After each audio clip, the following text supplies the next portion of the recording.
ಎಲ್ರಿಗೂ ನಮಸ್ಕಾರ.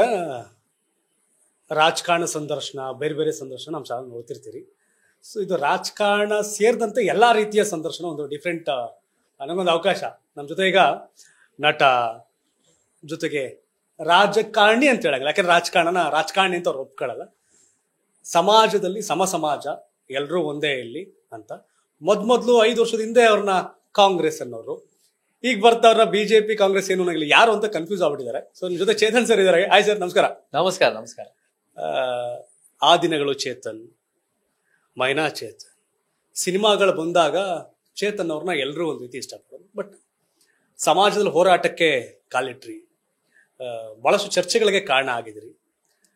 ಚೇತನ್ ಅವ್ರು ಯಾಕೆ ಹಿಂಗೆ, ಏನಾಗಬೇಕು ಅನ್ಕೊಂಡಿದ್ರಿ, ಏನಾಗಿದ್ದೀರಿ?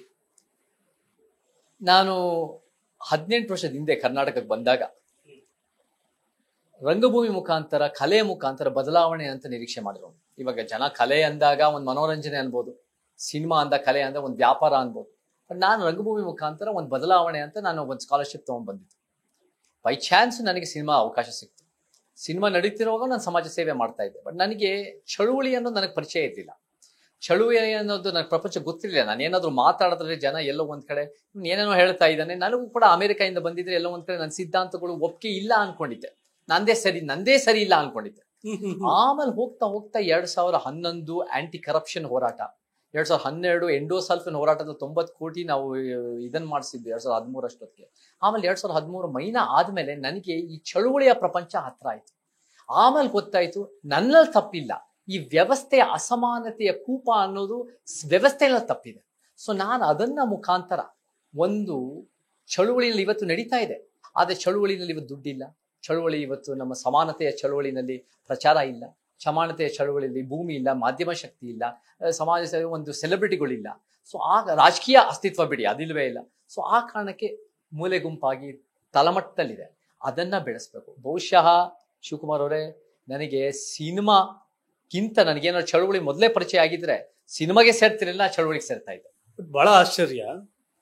ನಿಮ್ಗೆ ಡಬಲ್ ಗುಂಡಿಗೆ ಅಂದ್ರೂ ತಪ್ಪಾಗಲ್ಲ. ಚೇತನ್ ಅವ್ರ ವಿರೋಧಿಗಳು ಯಾರು?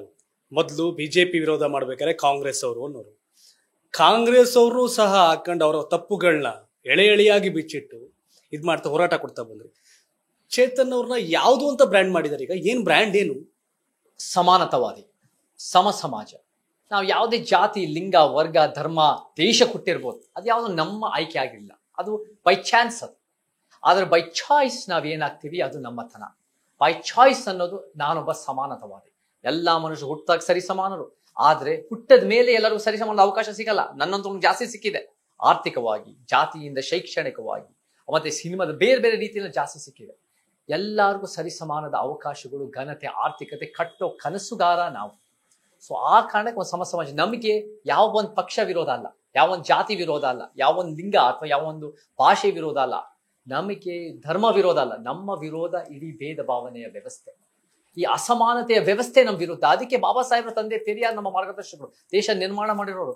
ಅವರ ದೊಡ್ಡ ಶತ್ರುನೇ ಕಾಂಗ್ರೆಸ್ ಪಕ್ಷ. ಕಾಂಗ್ರೆಸ್ ಪಕ್ಷ ನಮಗೂ ಕೂಡ ಯಥಾಸ್ಥಿತಿವಾದ, ಅದು ನಮ್ಮ ದೊಡ್ಡ ಸೈದ್ಧಾಂತಿಕ ಶತ್ರು. ದಲಿತರ ಶತ್ರು ಕಾಂಗ್ರೆಸ್. ಅಸಮಾನತೆ ಉಳಿಸೋದ್ರಲ್ಲಿ ಕಾಂಗ್ರೆಸ್ ಎತ್ತಿದ ಕೈ. ದಲಿತರು ಮತ್ತೆ ಯಾರು ಸಮಾನತೆ ಬಯಸ್ತಾರೋ ಅವರೆಲ್ಲರಿಗೂ ಶತ್ರು ಕಾಂಗ್ರೆಸ್. ಭಯ ಇಲ್ವಾ ನಿಮ್ಗೆ? ಭಯ ಸತ್ಯ ಹೇಳ್ತಿರೋ ನಾನು, ಅವ್ರಿಗೆ ಭಯ ಇರಬೇಕು. ಅಸಮಾನತೆ ಮೇಲೆ ನಿಂತ್ಕೊಂಡು ಮೆರಿತಾ ಇರೋ ಈ ವ್ಯವಸ್ಥೆನಲ್ಲಿ ಅವ್ರಿಗೆ ಭಯ ಇರಬೇಕು. ನಾವು ಸತ್ಯ ಹೇಳ್ತಾ ಇದ್ವಿ. ನಾನು ಯಾವತ್ತೂ ಕೂಡ ಒಂದು ವಿಚಾರನೂ ಕೂಡ ಸುಳ್ಳು, ಅಂಕಿಅಂಶಗಳ ಸುಳ್ಳು ಅಥವಾ ಯಾವ್ದಾದ್ರು ಒಂದು ವಿಚಾರ ನಾನು ಪುರಾವೆ ದಾಖಲೆ ಇಲ್ಲದೆ ಹೇಳ್ತಾ ಇದ್ದೀನಿ ಅಂತ ತೋರಿಸಿ. ಹೋರಾಟ ಮಾರಾಟ ಆಗಿರೋ ಟೈಮ್, ಯಾರೋ ಒಬ್ಬ ಅಲ್ಲಿ ಫ್ರೀಡಂ ಪಾರ್ಕ್ ಹತ್ರನೋ ಮಹಾತ್ಮ ಗಾಂಧಿ ಸ್ಟ್ಯಾಚು ಮುಂದೆ ಪ್ರತಿಭಟನೆ ಮಾಡ್ತಾ ಇದ್ರೆ ಆತನಿಂದೆ ವಿಪಕ್ಷ ಇರುತ್ತೆ, ಇಲ್ಲ ಆಡಳಿತ ಪಕ್ಷ ಇರುತ್ತೆ. ಇದು ಓಪನ್ ಸೀಕ್ರೆಟ್. ಇವತ್ತು ಜನ ಪ್ರತಿಯೊಬ್ಬರು ಅದನ್ನು ಮಾತಾಡ್ತಾರೆ. ಪ್ರಬಲ ಪಕ್ಷಗಳ ವಿರುದ್ಧ ಹೋರಾಟ ಮಾಡ್ತಿದ್ದೀರಿ. ನಾವು ಪ್ರಬಲ ಪಕ್ಷಗಳ ವಿರುದ್ಧ ಒಂದ್ ಹೇಳ್ತೀವಿ, ನಮ್ಮ ಶತ್ರು ಇರೋದು ಅಸಮಾನತೆಯ ವ್ಯವಸ್ಥೆ. ಹಾಗಿದ್ದಾಗ ರಾಜಕೀಯ ಪಕ್ಷಗಳು ಇರ್ಬೋದು, BJP, Congress, JDS, AAP, communist, TPI ರಾಜಕೀಯ ಪಕ್ಷಗಳು. ಹಾಗೆ ವ್ಯವಸ್ಥಿತ ಶಕ್ತಿಗಳು ಅಂದ್ರೆ ಪುರುಷ ಪ್ರಧಾನ ವ್ಯವಸ್ಥೆ, ಬ್ರಾಹ್ಮಣ್ಯದ ವ್ಯವಸ್ಥೆ, ಬಂಡವಾಳಶಾಹಿ ವ್ಯವಸ್ಥೆ, ಹಿಂದುತ್ವದ ವ್ಯವಸ್ಥೆ, ಭಾಷೆಯ ತಾರತಮ್ಯದ ವ್ಯವಸ್ಥೆ, ಇವೆಲ್ಲ ರಚನಾತ್ಮಕ ಶಕ್ತಿಗಳು. ಮತ್ತೆ ಈ ಧಾರ್ಮಿಕ ಚೌಕಟ್ಟು ನಮ್ಮ ಧರ್ಮಗಳ ವಿರುದ್ಧ ಅಲ್ಲ. ಧರ್ಮಗಳಲ್ಲಿ ನಮ್ಮ ಸತ್ಯ ಧರ್ಮ, ಜ್ಯೋತಿಬಾ ಫುಲೆ, ಬಾಬಾ ಸಾಹೇಬ್ ನವಯಾನ ಧರ್ಮ, ಬೌದ್ಧ ಧರ್ಮ, ಬಸವ ಧರ್ಮ, ಈ ಧರ್ಮಗಳ ಬಗ್ಗೆ ಎಲ್ಲ ನನಗೆ ಬಹಳ ಗೌರವ, ಪ್ರೀತಿ, ವಿಶ್ವಾಸ ಇದೆ. ಆದ್ರೆ ಅಸಮಾನತೆಯ ಧರ್ಮಗಳು ಯಾವ್ದು ಹೇಳ್ತವೆ, ಅಸಮಾನತೆ, ಮೌಢ್ಯ ಮತ್ತು ಹಿಂಸೆ, ಅದು ವೈದಿಕ ಧರ್ಮ ಮತ್ತೆ ಜೂಡಿಯೋ ಕ್ರಿಶ್ಚಿಯನ್ ಇಸ್ಲಾಮಿಕ್ ಧರ್ಮಗಳು, ಇವು ಕೂಡ ಸೈದ್ಧಾಂತಿಕ ನಮ್ಮ ವಿರೋಧ ಇದೆ. ಹಾಗಿದ್ದ ನೀವು ಪೂಜೆ ಮಾಡಬಾರ್ದು ಅಂತ ಹೇಳ್ತಾ ಇಲ್ಲ. ಆರ್ಟಿಕಲ್ 25 ಎಲ್ಲರಿಗೂ ಪೂಜೆ ಮಾಡೋ ಹಕ್ಕಿದೆ, ಅದನ್ನು ಉಳಿಸ್ಕೊಡ್ತೀವಿ. ಆದ್ರೆ ದೇಶದಲ್ಲಿ ನಮಗೆ ಒಂದು ಜಾತ್ಯತೀತ ದೇಶ ಅಂದ್ರೆ ಧರ್ಮ ನಿರಪೇಕ್ಷತೆ, ಧರ್ಮಗಳಿಂದ ದೂರ ಇರೋದು. ನಮ್ಗೆ ಯಾವ ಧರ್ಮ ಬೇಕಾಗಿಲ್ಲ, ನಾವು ಸಮಾನತೆ ಕಟ್ಟಬೇಕು. ಸೊ ನಮಗೆ ವ್ಯವಸ್ಥೆ ಶತ್ರು, ಅದು ಒಂದು ಪಕ್ಷಗಳಷ್ಟೇ ಅಲ್ಲ, ಎಷ್ಟೋ ವ್ಯವಸ್ಥಿತ ಶಕ್ತಿಗಳು. ಬಟ್ ನಮ್ಮ ಯೋಗಿ ಮತ್ತೆ ವಿಜಯ್ ಸರ್ ಕೂಡ ಮಾತಾಡ್ತಾರೆ. ನಾನು 3 ವರ್ಷದಿಂದ ನಿಮ್ ಸಂದರ್ಶನ ಮಾಡಿದಾಗ ನಿಮ್ಗೊಂದು ಭದ್ರತೆ ಇತ್ತು, ರಕ್ಷಣೆ ಇತ್ತು, ಗನ್ಮ್ಯಾನ್ ಇತ್ತು. ಶತ್ರುಗಳ ಸಂಖ್ಯೆ ಜಾಸ್ತಿ ಆಗಿದೆ, ಗನ್ಮ್ಯಾನ್ ಕೊಟ್ಟಿಲ್ವಲ್ಲ, ಯಾಕೆ ಕೊಟ್ಟಿಲ್ಲ? ಅದು ನನಗೆ ಯಾಕೆ ಅಂತ ನೀವು ಅವ್ರನ್ನೇ ಕೇಳಬೇಕು. ನನಗೆ 2 ವರ್ಷದಿಂದ ಜೈಲ್ಗೆ ಹಾಕಿ, ಅವಾಗ ಬಿಜೆಪಿ ಸರ್ಕಾರ ನಾನು ಫಸ್ಟ್ ಟೈಮ್ ಜೈಲ್ಗೆ ಹಾಕಿದಾಗ ಗನ್ಮ್ಯಾನ್ ಕಿತ್ಕೊಂಡು 1.5 ವರ್ಷ ಬಿಜೆಪಿ ಕೊಡ್ಲಿಲ್ಲ. ಇವಾಗ 6 ತಿಂಗಳು 7 ತಿಂಗಳಾಯ್ತು ಕಾಂಗ್ರೆಸ್ ಅವರನ್ನೇ ಕೇಳಿದ್ರು, ಅವ್ರಿಗೆಲ್ಲ ಥ್ರೆಟ್ಗಳು ಇದ್ರು. ನಾನು ಎಲ್ಲೋ ಒಂದ್ ಕಡೆ ಅವ್ರ ಪರವಾಗಿಲ್ಲ, ಅವರಿಗೆ ನಾವೇನು ಎಷ್ಟೋ ಜನ ಬುದ್ಧಿಜೀವಿಗಳು ವಿಚಾರವಂತತೆ ಹೇಳ್ಕೊಳ್ಳೋರು ಅವರೆಲ್ಲ ಹೆಚ್ಚು ಕಮ್ಮಿ ಚಮಚಾಗಿರಿ ಮಾಡ್ತಾ ಇರೋದು ನಾವು ಮಾಡಲ್ಲ, ನಾವು ನಿಜವಾಗ್ಲೂ ಸತ್ಯ ಹೇಳ್ತೀವಿ ಅಂತ ಎಲ್ಲ ಒಂದ್ ಕಡೆ ಆ ಉದ್ದೇಶದಿಂದ ನಾವು ಕೊಡ್ತಾ ಇಲ್ವಾ ಅನ್ನೋ ಪ್ರಶ್ನೆ ಬಂದೇ ಬರುತ್ತೆ. ಸೊ ನಮಗೆ ಕೊಡ್ತಾ ಇಲ್ಲ. ಜ್ಞಾಪಕ ಇಟ್ಕೊಳ್ಳಿ, 2015ರಲ್ಲಿ 2017ರಲ್ಲಿ ಕಲಬುರ್ಗಿ ಮತ್ತು ಗೌರಿ ಲಂಕೇಶನ್ ಸಾಯಿಸಿದಾಗ ಕಾಂಗ್ರೆಸ್ ಸರ್ಕಾರ, ಸಿದ್ದರಾಮಯ್ಯ ಸರ್ಕಾರನೇ ಇತ್ತು. ಅವರು ಯಾರು ಉದ್ದೇಶಪೂರ್ವಕ ಮಾಡಿದ್ದಾರೆ ಅಂತ ನಾನು ಆರೋಪ ಮಾಡ್ತಾ ಇಲ್ಲ, ಆದ್ರೆ ಅವರಲ್ಲೆಲ್ಲೋ ಒಂದು ಬೇಜವಾಬ್ದಾರಿ ಇದೆಯಾ ಅಂತ ಪ್ರಶ್ನೆ ಬರುತ್ತೆ. ಇವತ್ತಿನ ದಿನ ನಮ್ಮನ್ನು ಪ್ರೊಟೆಕ್ಟ್ ಯಾಕೆ ಮಾಡ್ತಾ ಇಲ್ಲ?